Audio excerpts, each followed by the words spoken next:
Hi everyone, Raquel here from Scrap Cozy. Today's video is very special to me. I'm showing you how I made this 12 by 12 layout that was supposed to be exhibited this weekend at the 8th edition of the show Feria Scrap Plus in Sitges, Spain. But as many other social events, this show has been cancelled for the right reasons, so we protect each other, especially vulnerable people, from the coronavirus. It's a time to reflect. It's a time to spend at home, being safe and saving others from us. Because remember, we could have the virus and not show any symptoms. We need to be mindful and think of everyone else, so this epidemic slows down and fades away, saving as many lives as possible. I do hope you and all your family and friends are all okay, and you get to spend some quality time with the people you live with and with yourself. At my end, I'll try to keep you entertained and bring you some happiness and joy today. I'll share this layout where you can see me as a little child. I hope you enjoy it. And you decide to get your pictures out and create your own layout with your own supplies after the video. Grab a cup of tea or coffee, get comfy, and let's get started. These are the stamp sets I'll use during the video. If you like them, they are available worldwide from many paper arts stockists. I'll add some links below. But for the techniques that I'm using, you could actually use any stamps you have at home. The layout had some guidelines. We needed to pick some words for each letter of our name, so I decided to cut some out of a couple of dictionaries. So I'm choosing alegre, which is happy, for my letter A, resolutivo, which is resolutive, for my letter R, then entertaining, and many other words there. And then I also selected scrap and cozy because those are, well, the two words that compound my nickname. It was really fun to actually start looking for words that define me, kind of. So once I have these, then I'm going to age them a little bit with some vintage photo distress. So I'm just getting a sponge dauber and adding those details to the edges. And once I have everything done, I move on to the next step, which is going to create my letters. I'm using the Worn Text stamp set by Tim Holtz, and I'm selecting Raquel, which that's my name, and SC for Scrap Cozy. And I'm going to emboss that with Wow embossing powders and the embossing ink pad. I'm going to just stamp letters randomly here and there. And once everything is stamped, then I'm going to apply the powders on top. You have time to do that. I mean, the embossing ink allows that. It dries very, very slowly. That's why it's good for embossing. So once everything is there, all the powder, and then I'm gathering it back and putting it back to the jar, and then I'm heat setting it and making it embossed by melting the powder. Now I'm going to cut the letters, and then once cut, I'm going to apply some infusions dissolved with water. This is golden sands, and I'm just mixing it very well with the brush and coloring them. So once everything is colored, then what I'll do next is aging. So almost everything I cut, you just aged, okay? Then I'm going to apply French roast, which it's a chalk paint by Paper Artsy on a piece of scrap paper. And this is to create a frame on my letters. And this will make them pop a bit more. So I'm just making sure that I have 2 layers of paint, because this is a translucent paint, and I want it very dark. And then I'm going to just apply some Mod Podge to attach the letters. Well, the paint is semi-translucent, okay? It's not translucent. And then I'm going to attach my words as well there. So with the same way, Mod Podge, and then applying it there. You could use any glue you had. It doesn't need to be Mod Podge for this. So once everything is there, I'm going to cut them in the same way, leaving the same margin, so they are kind of coordinated. And once I have everything cut, I age. For my next step, I'm going to get a piece of smoothie heavy cardstock, 12 inches by 4.25, sorry. And then I'm going to get another piece of paper, and I'm going to spread some grunge paste by Paper Artsy on it. Then I'm going to work with some fresco paints, the ones that you see on the screen. And then I'll add some infusions at the very end. So let's start with this technique, which is a very grungy one that you have seen in the past weeks already, and I like it very much. So I'm starting with mud splat, and I'm putting some brush strokes there in the paper and leaving some white caps.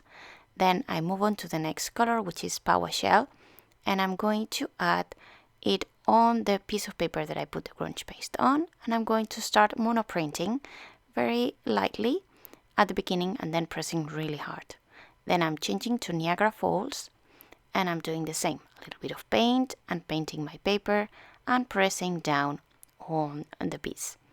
And then you see that I start building some interest and some layers of different colors that mix and create a very nice effect. And then the next color is going to be Gold Rush, and for that one I'm just applying a little bit and then touching here and there, and that warms up everything. And now I'm going to apply some gold. For that gold I'm applying there and I start pressing down, and then the piece is kind of done in terms of paint, and it looks so yummy already.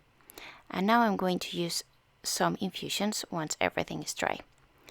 So I apply it randomly here and there, and then I spritz water and I activate them, and I look at how this goes up and down and creates a very nice effect and covers my surface. I really like how it spreads, and then, well, the infusions get around those little pieces of paint and grunge paste that has been transferred to the piece, and it looks so yummy. So after all that water and more infusions, I dry everything. I apply another layer of infusions here and there where I think I like to add more interest and more touch, and I'll keep on working on the piece until I'm satisfied. And once it's there, well, it's done, and I love how it turns out. It's very cool, isn't it? Now I'm putting all the elements on top to see how they look, and I'll work on the next step, which is going to be adding even more detail to that piece. So I'm going to stamp some things over there, so that some letters, and then the postage stamp, and then I'm going to use like those dots from the new stamp set and a gold paint, a golden ink. I'm going to press hard there. And now I'm satisfied with the background, and I'm going to attach those laces that you saw before. So I'm going to put them with double-sided tape, and then I'm going to assemble the whole thing as you see it. Again, the guidelines were saying that I needed 8 buttons, so that's why I added buttons over there. So I'm using Mod Podge, you can use any glue, to attach all those pieces of paper to the background. And then I'm sewing the buttons over there with no knots, because I prefer not to, well, have knots on the back, so everything will be sticking better afterwards. So I'm just applying some sellotape to the end of my thread and sewing everything. And once my thread runs out, instead of doing a knot, guess what? I attach more sellotape to just make sure that it doesn't run away. So I'm just sewing there the last button of this piece of thread that allowed me, so you can see it, and then I'm just putting there the little piece of sellotape and cutting out. So I'll carry on adding this, and then I added more embellishments, those stars. I'm showing you how I attached the last one. I press hard, so then the 5 little legs comes out, and then you can bend them, and that's it. So this is the decorated bit. I'm going to apply multi-medium matte to apply those little pieces. That will make sure that it stays there and it dries super well, and it will be very, very strong bonding. And now I'm going to create my background paper, and I'm going to start by stamping some elements in the page. Here's when you can use any stamps that you want basically as well. So it doesn't have to be those, but I like to combine all those together as you see them on the screen and build up a very nice pattern paper, like if you got a 12 by 12 from a collection, but you're doing it yourself. And then I'm watercoloring it with infusions, and I'm adding the colors slate blue for the butterflies and the flower. And then you'll see that I'll do a quick wash all over the place with golden sands. This is a very relaxing thing to do, so if you are not in the mood of doing anything special but you want to play around, you can always create your own collection of papers by using some of the stamps that you have at home. And then I applied that infusions over there everywhere, so I get a uniform background. Then I added some other touches like spraying water and then putting those splashes of dirty infusions on top to create more interest. And then I even used some more inks on the craft sheet. You'll see later. But before that, I'm testing how it's looking. And I think that it's a bit too pale. So that's why I'm using some ink, some infusions, some water, and dipping that there. And then it becomes more grungy. I'm just speeding it up because it was a long process and, well, I don't want to bore you. So some more ink on the edges to make everything pop. And then my background is ready. And it's time for assembling everything. But of course we need embellishments, so I'm going to create my own, as usual. I'm going to stamp with archival ink on a piece of smoothie heavy cardstock some of those images. And I'm going to stamp them several times so I get a big bunch of them. And I'm going to watercolor them with infusions again. I'm using Golden Sands, Olive Tree, and Slate Blue. As you know already, those are some of my favorite colors.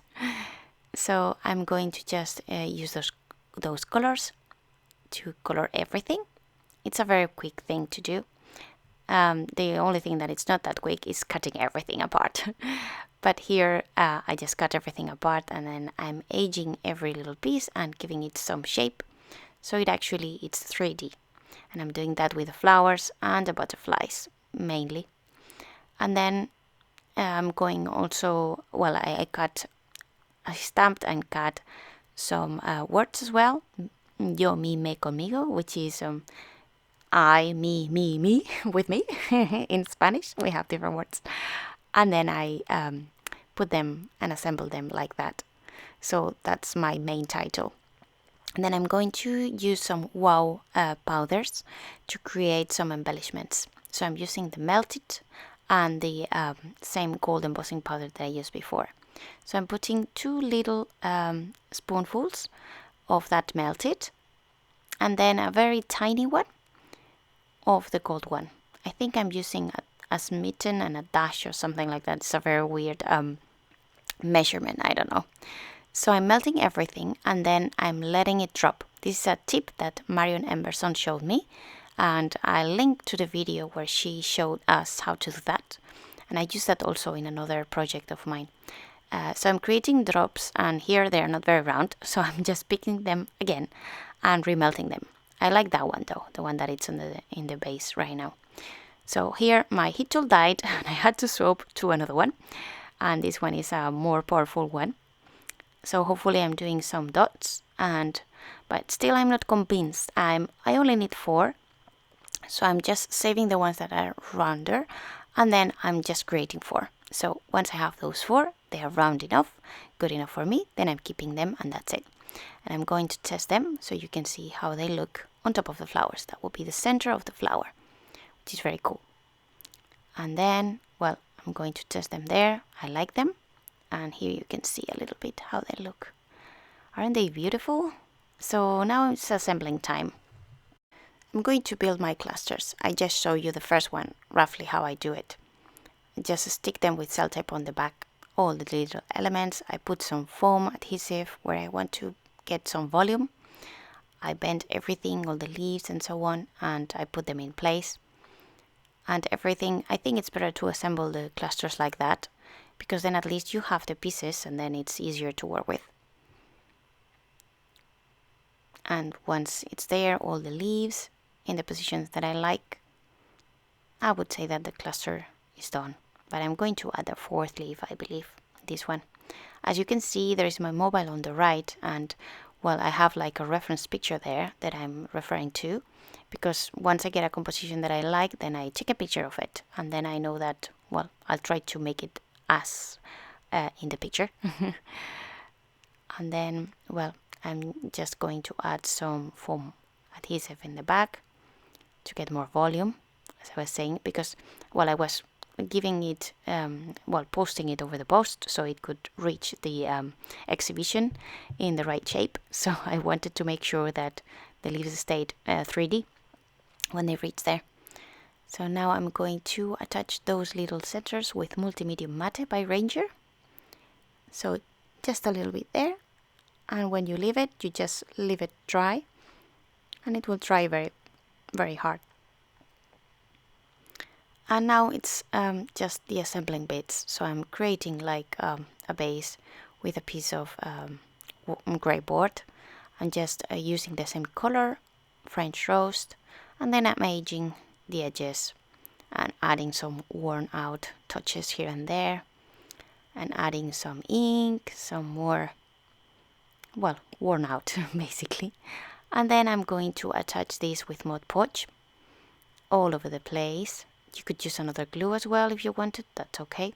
And once that's there, then I'm going to use, attach all the little elements.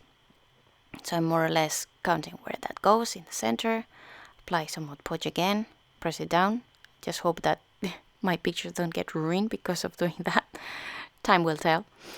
And then I'm assembling the other bits and pieces here and there, just playing around with the butterflies, how they look. And once everything is there, I'll just attach those two corners again with the multimedia mat. And this is how it looks at the very end. Once everything is attached and some shadowing is applied, this is the result. I hope you like it. I hope you spend a very nice time with me today. And I hope, you get a little bit of entertainment on these crazy times that we're facing. I hope to see you around, and if you normally leave me a comment, I would love to hear that you are safe and you're okay. So please let me know in the comments below. And also, if you're new to my channel and would like to see more videos of mine, there are many of them. Consider subscribing so you don't miss any of them. And also leave me a comment so I know your views on this project if you liked it. I hope you did. If you like it, please give me a thumbs up and share with other people that would like to spend some time and just get their heads out of these crazy times that we're facing. And just have some fun. Nothing else from me. I'll leave you some videos in case you want to have a look at them. And remember to stay safe and save others, okay? So stay home if you can. I'll see you in the next video, okay? Thanks very much for watching. Bye!